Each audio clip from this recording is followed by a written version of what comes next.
পদোন্নতি কোনো কিছু প্রদান করা হয় না। এই ব্যাংকের 30 বছর ব্যাংক হয়েছে, কিন্তু এত দুর্নীতি কখনো এই ব্যাংকে হয় নাই।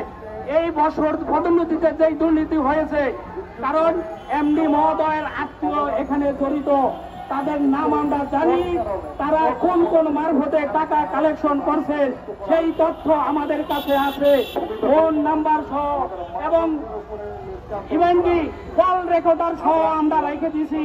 ভবিষ্যৎ তদন্তের সাপেক্ষে আমরা এটা প্রদান করব। আমাদের কাছে আমাদেরকে যেভাবে বঞ্চিত করছে, আসলে আমরা এখানে যে আসছি প্রত্যেকটা মানুষ, আরো লোক আসতে পারে না, পথে আছে, আপনারা আমাদের দাবি দাওয়াগুলো একটু ভালো করে তুলে ধরবেন। এই ঘোষণাটা করছে আমাদের ব্যাংক কর্তৃপক্ষ, আর রেজাল্ট কখনো রাত 12টার পর ঘোষণা হয়, কিন্তু এই ব্যাংকে দেখা গেল যে রাত 12টার পর রেজাল্ট ঘোষণা করে, পদোন্নতি রেজাল্ট বসা মাজা করে।